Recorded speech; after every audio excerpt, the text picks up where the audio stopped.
Você tem medo do escuro? Ele representa aquilo que mais dá medo. O que vem depois? Por que a gente está aqui? Existe vida depois da morte?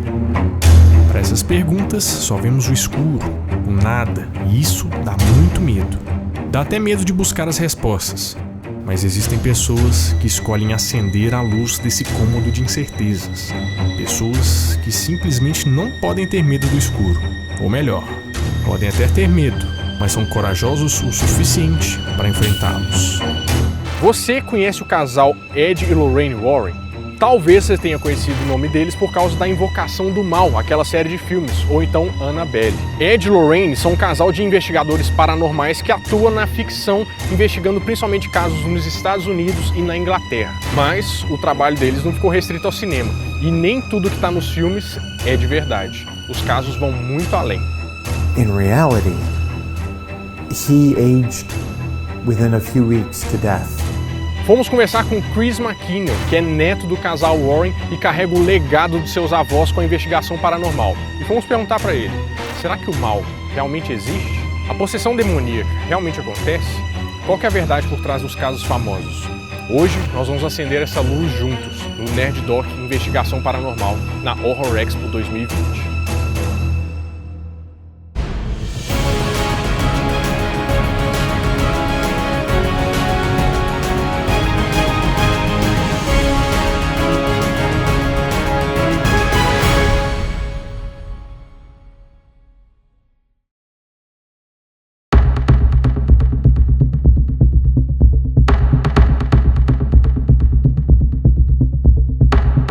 Já ouviu falar na brincadeira do copo? É um jogo muito popular entre os adolescentes. Eles se reúnem e o copo responde as perguntas de supostos espíritos do além. Talvez você não se lembre, mas a briga por audiência nos anos 90 era uma coisa muito absurda. E o tema de mistério não ficou diferente, era tudo tratado como um entretenimento. Por exemplo, você se lembra do Padre Quevedo?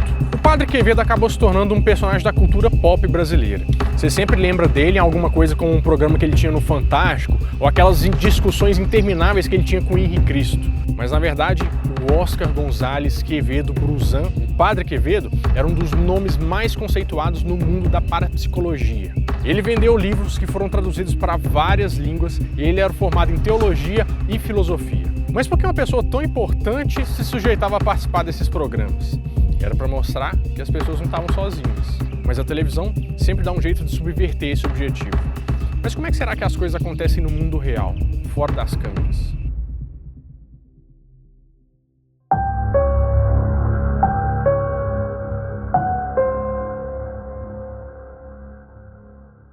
Você já viu um filme que se chama Horror em MTV?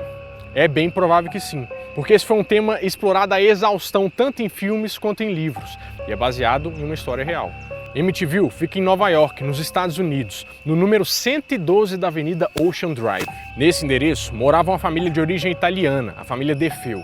Eram pai, mãe e 4 filhos, mas eles foram achados todos mortos em seus quartos, aparentemente com buracos de uma arma de grosso calibre. Todos mortos, menos um, Robert DeFeo Jr., que foi até um bar da cidade falando que toda a sua família tinha sido baleada. Depois de aberta a investigação, ele tinha dito que a máfia tinha matado toda a sua família, mas a polícia descobriu que ele mesmo tinha atirado em todo mundo. Mas ele fala que não se lembrava de ter atirado em ninguém, de ter matado ninguém, e nem motivação para isso ele falou que tinha.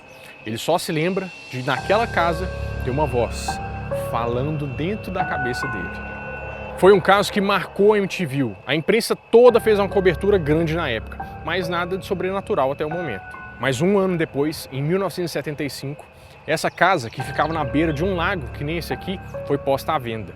A família Lutz era um casal com 3 filhos, e eles estavam procurando uma casa nova para morar. Só que quando eles chegaram nessa casa, no número 112 da Avenida Ocean Drive, que ficava na beira de um lago, eles pensaram assim, essa casa não é pra gente, o valor dela é muito alto. Mas eles acharam estranho porque o anúncio tinha um valor muito abaixo de mercado e ficaram pensando o que podia ter acontecido lá. Mais tarde, eles descobriram que lá tinha acontecido uma tragédia. Mas o George e a Kate Lutz resolveram que o passado da casa não ia ser um problema. Mas essa jornada só durou 28 dias, quando eles abandonaram a casa correndo. vozes, aparições, eventos muito macabros foram demais para uma família que só queria uma casa para chamar de sua. Foi uma experiência tão traumática que eles deixaram a casa do jeito que estava. Louça suja na pia, comida nos balcões, a família Lutz nunca mais ia pisar naquele terreno. Esse caso chamou muita atenção da mídia depois que um padre foi expulso pela casa. Então uma apresentadora local do Channel 5 chamou o casal Warren para fazer uma investigação. E MTV viria a ser um dos casos mais emblemáticos da carreira deles. Ed e Lorraine Warren trabalharam por mais de 50 anos em casos julgados sobrenaturais. Foram mais de 10 mil casos provando ou não a existência de alguma coisa sobrenatural, ajudando pessoas e sem cobrar nada por isso. Well, my grandparents, they met when they were teenagers. My grandfather had grown up in a haunted house, and his father didn't believe any of that. But my grandfather was seeing the old lady that used to live in that house in the hallway. It scared the hell out of him. But it also made him have a lifelong desire to understand. My grandmother, on the other hand, at a very early age, I think she was 8 years old, they have a holiday in the United States called Arbor Day, where they celebrate trees. And she was at St. Charles School, same school my mother went to, same school I went to, and they were planting a tree. But instead of that tree, that little tree, my grandmother all of a sudden saw this full-grown giant tree. And she mentioned it to one of the nuns, and the nun said, "We don't talk about those things." So my grandmother learned very quickly, we don't talk about those things. When I first had experiences where I could see lights around people, but the lights that I could see around people, I thought everybody could see that. I didn't know anything about the human aura, and it started from that point where I would see that. Now, I had nobody to share that with. When they were about 16, I think, my grandmother had never been on a date in her entire life. But her girlfriends had invited her out to the movies. They knew they were inviting her out to meet this boy. She didn't. And they got to the movie theater, and my grandfather was working at the movie theater as an usher. He invited them to go out for a Coke after the movie. As he was saying goodnight to them and walking across the street, my grandmother saw not that teenage boy, but the middle-aged man that she would spend the rest of her life with. And she knew then that was the man that she loved for the rest of her life. When I go into a home, I'm not looking for devils, I'm not looking for ghosts. What I'm looking for is a natural explanation as to what's going on. Something physical in the house. Only when I find that there is something supernatural, something paranormal, do I accept it. And that has to be proven to me 100%. I have to see a table moving across the room. I have to hear those spirit voices. I have to see the ghost. People like Lorraine here who are clairvoyants, they have to tell me what's there because I do not have the sixth senses they do. Quando o casal Warren chegou em MTV, não tinha como eles saberem nada sobre o passado da casa. E o George Lutz não queria pisar lá nunca mais. Ele só chegaria a 4 quadras da casa no máximo. My grandparents were called in by a local news station, Channel 5 in New York City. And George and Kathy were so afraid that my grandparents had to go to Kathy's mother's house, where they were staying, to get the key to get into the house. Pois bem, pegaram a chave e entraram na casa. Mesmo o Ed, que não tem poderes paranormais, percebeu que a atmosfera daquele lugar era muito pesada. Foi então que a investigação começou. Lorraine disse que viu vários corpos alinhados nos quartos. E quando ela entrou em um deles, ela disse que aquilo era o mais próximo que ela gostaria de chegar do inferno. A equipe de filmagem estava lá para captar algum tipo de prova física. No vídeo não aconteceu nada, mas uma foto ia mudar a história inteira. Na foto, tinha um garotinho olhando para a câmera, mas isso era impossível porque não tinha ninguém naquela casa. Chegaram à conclusão que era o filho mais novo do casal Defeu, que tinha sido assassinado lá um ano antes. Depois disso, a casa em MTV virou quase que um ponto turístico macabro. Várias pessoas começaram a visitar o lugar por causa de um livro que foi lançado em 1977, contando a história da família Lutz. Esse livro foi um best-seller na época. MTV tinha aparecido para o mundo. O fato dessa história ser usada num livro acabou atrapalhando a investigação inicial. As pessoas levantaram suspeitas de que essa história seria uma fraude para vender mais livros. E segundo os Warren, o que está ali não é uma fraude. It was real. Don't believe anybody who tells you that it was a fraud or a hoax or anything like that. The truth is, the people who owned the home, George and Kathy Lutz, I knew them. And they lost everything. They never made a penny on the movies or the book, nothing. That's all a lie.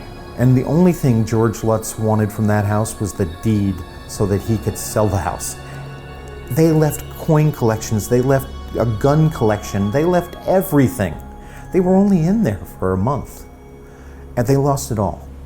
And as a matter of fact, when they left and moved to California, it followed them. They still had problems because it had created an attachment to the people, which it often will do. And it was pretty horrific for quite a long time for them.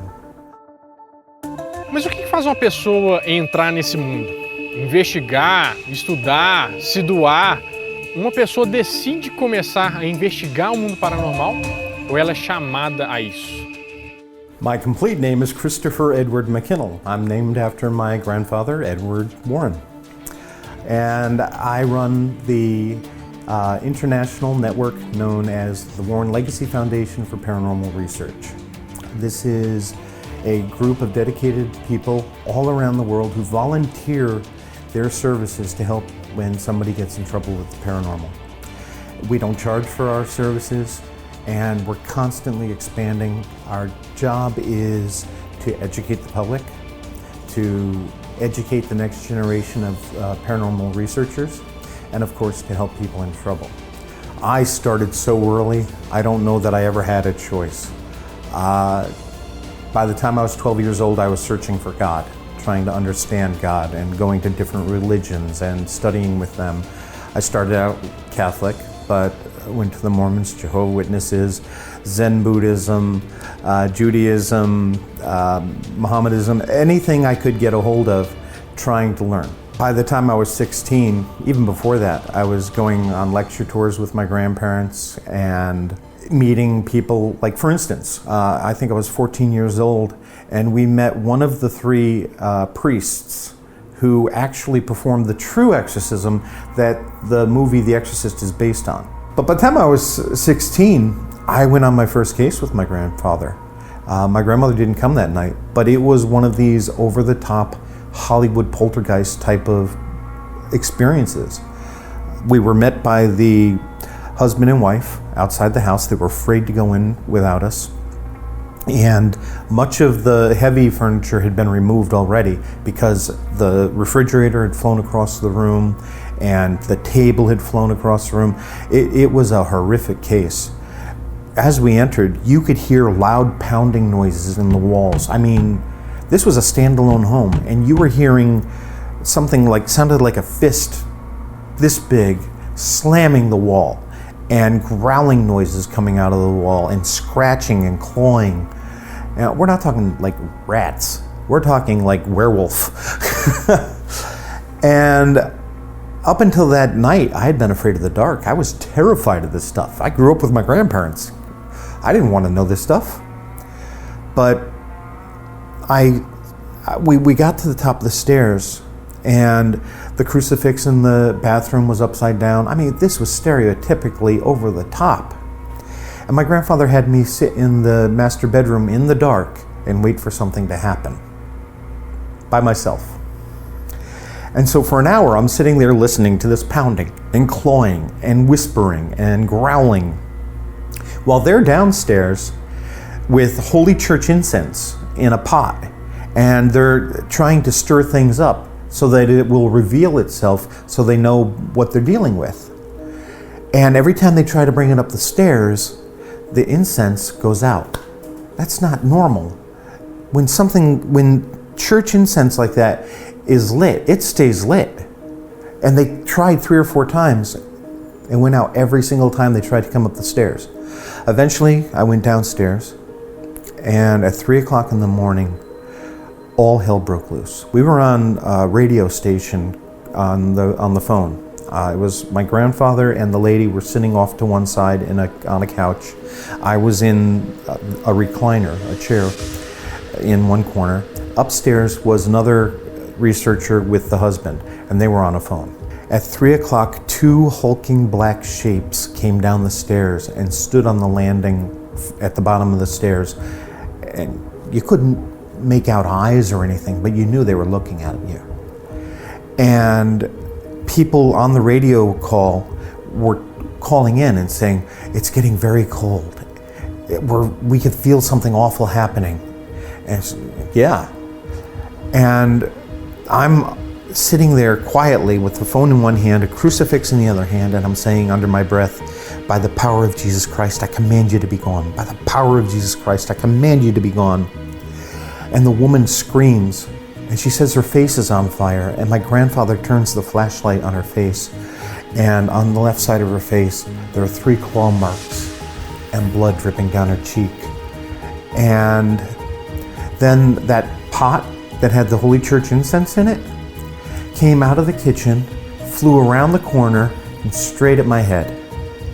And it just went like that past me. It hit the window behind me. The shade flew up.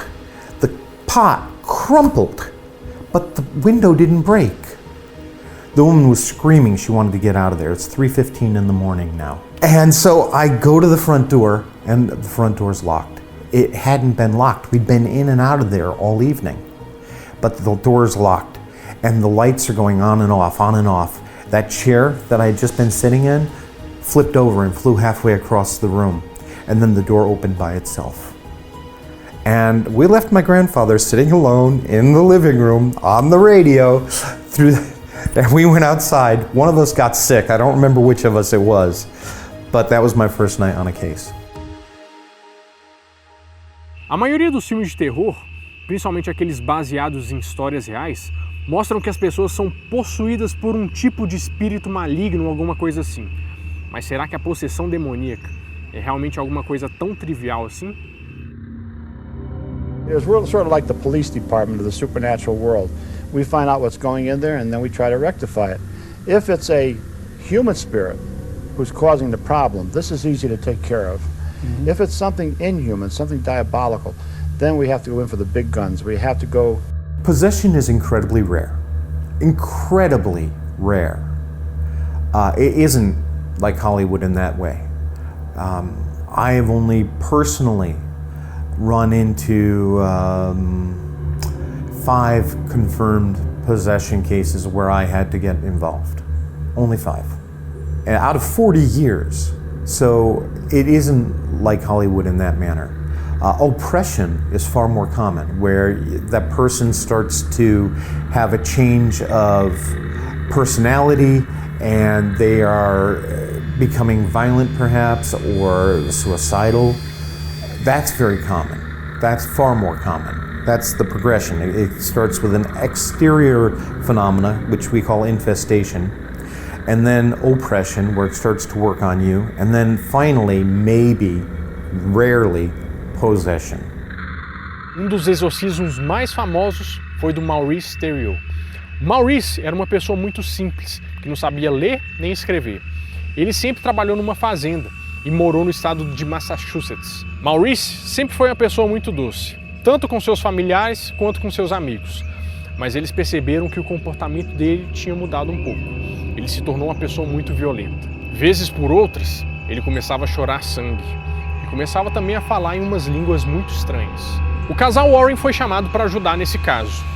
E depois de uma análise, eles resolveram chamar o reverendo McKinnel para executar a única solução que parecia certa naquele momento.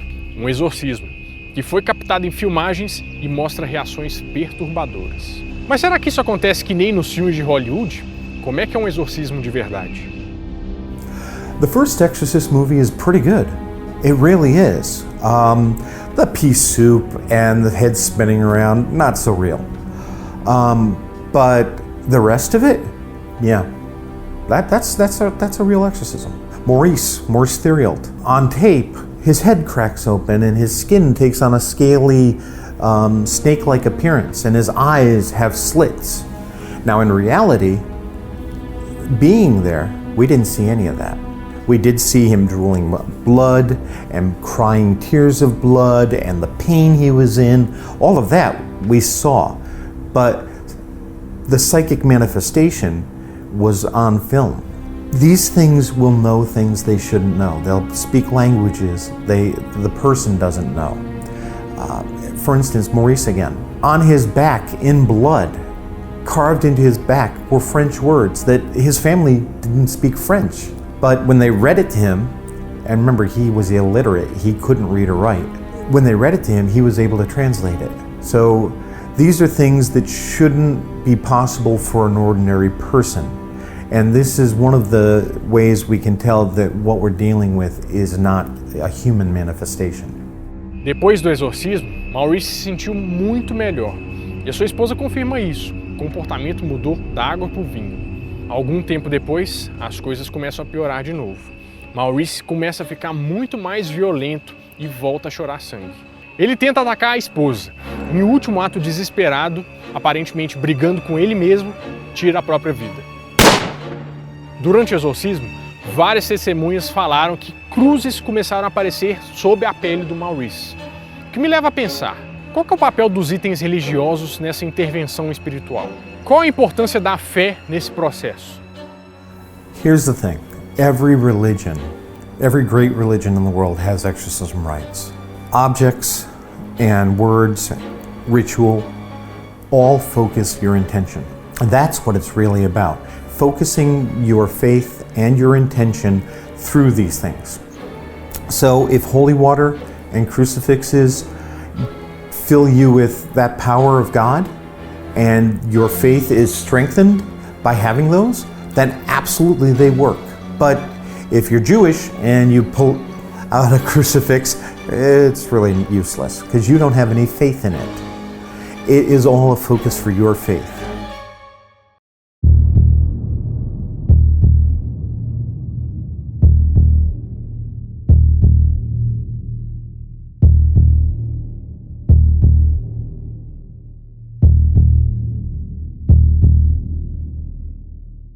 Até esse ponto, você já deve ter percebido que os filmes da franquia Invocação do Mal, que é a maior franquia de filmes de terror da atualidade, são baseados nos casos do casal Warren. Mas será que de uma certa forma esses filmes não atrapalham? Porque alguns deles não passam nem perto de contar a verdadeira história. Um exemplo disso é o filme Invocação do Mal 2, onde um suposto demônio que se chama Valak vem em forma de freira para acabar com a vida de uma família em Enfield. No, the Conjuring universe has been a godsend for us. I don't make any money off of them. My grandmother hardly made any money off them. But they increased our reach throughout the world. The same thing with these ridiculous Annabelle stories. They've increased our profile, which allows us to reach out and help more people. I don't care about money. All I care about is doing good, helping people. Getting back to the movies, then there was the Enfield case in England. My grandparents didn't spend a lot of time there, but they gathered a lot of evidence. It was a terrible, far worse than anything that was in The Conjuring 2. The whole ridiculousness where my grandmother's going through the basement that's flooded and my grandfather's hanging out of a window and my grandmother shouts the name of this demon, Valak, and all of a sudden it magically disappears. That's absurd. None of that is how it really happens. It's great Hollywood, but it's not real. O poltergeist de Enfield foi o caso mais bem documentado do Reino Unido e aconteceu em 1977.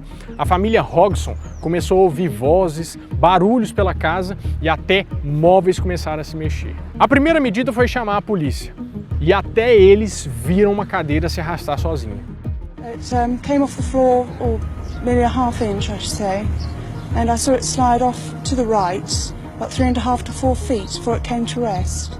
Depois que os investigadores paranormais chegaram na casa, começaram a fazer várias gravações com a filha mais nova, Janet Hodgson. Mas só que em uma das gravações, uma voz masculina e muito estranha deu as caras. These teenage sisters believe they're haunted by a poltergeist. I was going to ask the same question as I asked earlier. How many voices are there? 600. 600 voices. I know the joke. How many really are there, Margaret? I think so far we've had 10 Three. sensible voices, but the rest of the names are absolute rubbish. There's a boy in the movie that stammers. He has a stutter. Tommy or Timmy. In reality, he aged within a few weeks to death. He just, There's progeria, which will kill you by the time you're about 20. This was within weeks, not years. And these voices that are so famous, they weren't human. There was no human being there. They were inhuman entities, what some people call demons. And as that little boy was being taken to the church for the funeral in a horse-drawn carriage, these voices were screaming obscenities at the people on the street and throwing rocks at the people. And when the coffin was wheeled in front of the altar, they flipped it over and tore open the top, and the boy fell out on the floor. That's what really happened. It was not as simple as the movies say. Outro lugar que ganhou notoriedade por causa dos filmes é o Museu da Família Warren, onde todos os itens demoníacos ou enfeitiçados são trancafiados. É claro que o hóspede mais famoso desse museu é a boneca Annabelle, que não se parece em nada com a versão cinematográfica. Here in Brazil, and actually most of the world, recently they went crazy because there was a false report that Annabelle had disappeared from the museum. It's not the first time. Last year when my grandmother died in Brazil, there were stories going around that she moved in her case when Annabelle died. No, that's not true either. We occasionally move Annabelle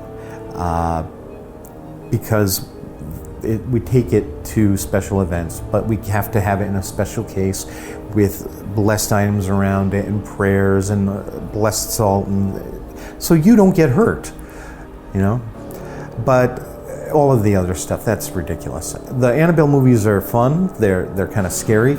I liked the first one, but they're not based on reality. Mas como chama esse lugar de museu, muita gente acha que é um lugar aberto à visitação, que todo mundo pode entrar lá. Mas como que a gente pode entrar num lugar tão perigoso assim? It was never opened to the public. It was on special occasions, my grandparents would bring small groups into there. But today, nobody goes into there. Partially that's because of zoning laws that have changed, and now the public doesn't have access, which is fine. I always felt it was far too dangerous. To me, it is a prison more than anything else. And people will ask, well, why don't you destroy these items? Well, because when you destroy it, you can't destroy energy. Energy can only be transformed. And you release the entity that is now anchored to that object by destroying the object. Yes, you may send it back to where it came from, but then it's only waiting for an invitation to come back out and hurt somebody again. Now, it's locked down and it isn't going to hurt anyone. That's why these things exist. Quando a gente fala sobre energia, o que vem na sua cabeça? Porque desde eras anteriores à de Cristo, tem várias histórias sobre entidades que criaram tudo. Povos que vieram do céu, espíritos que precisam de um tipo de sacrifício para ajudar na colheita. Quem são essas entidades que estão agindo? Será que elas realmente existem? Yeah, there are many, many different types of entities out there, and there's self-manifestation, which means that your own beliefs and fears can manifest and actually change what's happening in a home, like poltergeist phenomena, where things will fly around, but it's because somebody who's in a disturbed state, whether it be a teenager going through puberty or somebody who's a psychic who's got out of control abilities and doesn't know how to control them, or somebody with mental illness or drug abuse problems. These people hook into a power source that may be present in that one house, and their fears, for instance, they hear tapping, and sure, it might be a squirrel, but because they don't believe it's a squirrel, all of a sudden they're starting to look for paranormal reasons for it to exist, and they literally make it happen. Or, of course, there's ghosts. And a ghost is simply a person who's died. There are a number of different reasons people become ghosts. Free will is everything. When you die, if you're in denial and you don't believe you're dead, either you died in a confused state, you're sick, you're drug overdose, you're guilt-ridden, whatever it is, you may choose not to pass over. And you're going to run to where you are most comfortable in life, where you feel safe, or you're going to relive a moment in your life again and again and again, replaying it. Then there are those who have unfinished business. Something is overwhelmingly important to them and they need to stick around until they can get that message across. So they're looking for somebody that they can talk to help them get that message across. An ordinary person, we all have an aura around our body, but a psychic has a brighter, much brighter aura. So for a spirit, a psychic glows like a lighthouse in the darkness, and they're attracted to them. So a lot of people who happen to not even realize that they're psychic are often having these spirits come to them and they're like, I'm haunted, what's wrong? Well, the spirits are always there. They're there for everybody. It's just you happen to be more sensitive to them. Most people are harmless. You shouldn't be afraid of most ghosts. Yeah, of course there's some bad ghosts because there's some bad people. But until you know for a fact that what you're dealing with is really awful, maybe they're just trying to get your attention because they need help. Don't be afraid, because fear is the true enemy in the paranormal. Fear will then open doors for something negative to latch onto you and start to feed off of you, which brings us to the next type of spirit, which is an inhuman entity. These spirits are like psychic vampires and they will feed off of your energy. In the case of Annabelle, for instance, it came portraying itself as a lost little girl, very innocent. This happens all the time on cases. And people immediately want to care for a lost child. That creates an emotional attachment that they then can turn into a spiritual attachment. Once that happens, if we're dealing with a negative entity, it then turns negative. And it will use a small amount of energy to make you afraid. And then all of a sudden, every little noise, every little thing, your keys are missing, oh, it must have been the ghost. And you start to feed it even when it's not actually doing anything to you. So fear is something you need to learn to control. Muitas vezes na vida, a gente tem muito mais perguntas do que respostas. Hoje eu não estou esperando te convencer, mas eu quero que você preste atenção na vida ao seu redor. Olha, você não precisa acreditar em espíritos, possessões, isso tudo realmente não importa. Mas será que tantas pessoas ao redor do mundo conseguem mentir tão bem sobre esse assunto? Será que tudo que é verdadeiro tem que estar registrado em uma câmera ou em uma foto? Você já deve ter vivido uma situação que você não conseguiu explicar, mesmo que seja uma coisa pequenininha, que está lá no fundo da sua memória. E se por um acaso alguma das coisas que eu falei aqui aconteceu com você, não hesite em buscar ajuda. If you truly need help, please let us know. We will set up an intake interview with you. We'll go through the steps we need to find a team to get you the help you need. That's what we're here for. On YouTube, we have our own channel, and I do recommend that highly because that's where all of my videos are, and that's where I'm teaching people. That's all I care about. If I can stop you from getting hurt, you're one less case I've got to deal with, and I've dealt with thousands of them. And that's the Warren Files on YouTube. You can also find us at warrenlegacyfoundation@gmail.com or Warren Legacy Foundation on Facebook or Chris McKinnel on Facebook. Mesmo com algumas respostas, o mundo dos espíritos e da investigação paranormal seguem sendo um grande mistério para nós. O conhecimento leva à curiosidade e é essa força que nos move. Quem sabe que história fantástica nós contaremos no próximo Nerd Doc. Lembrando que mais uma parte dessa entrevista você confere exclusivamente no site da Horror Expo 2020. Se você tem mais alguma dúvida, você pode encontrar sua resposta lá. Mas tem mais uma coisa muito importante que eu tenho que contar para vocês. Vem comigo que eu vou contar.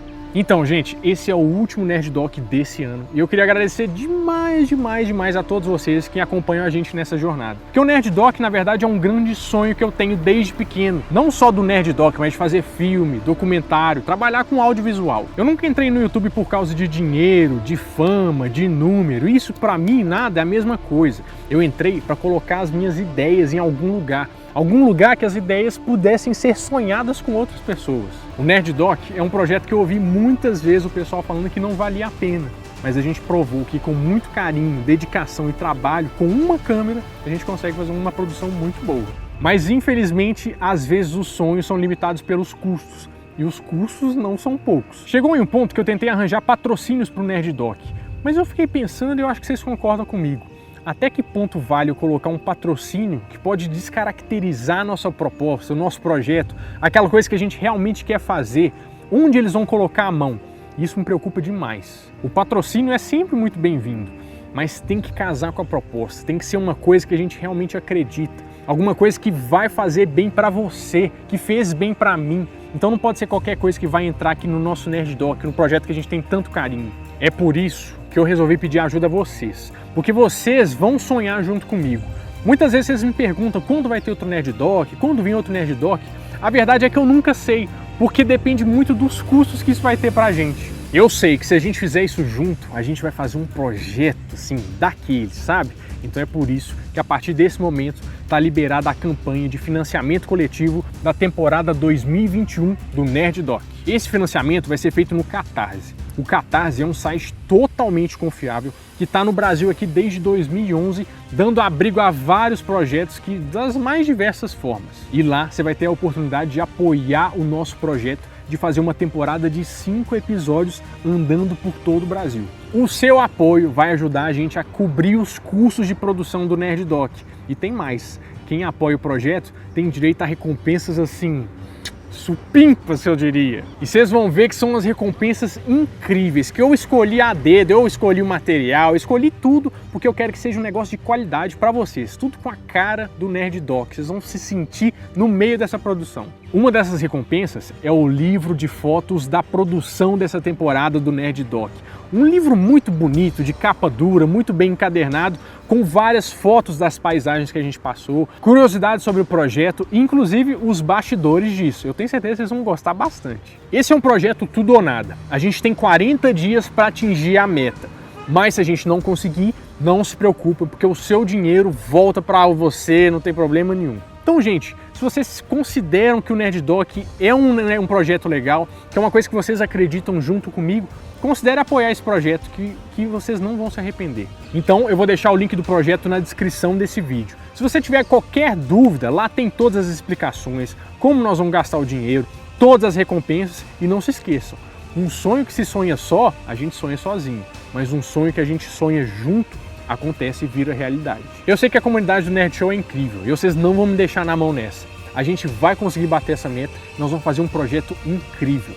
Então, eu espero vocês na próxima temporada do Nerd Doc 2021. Então, adeus!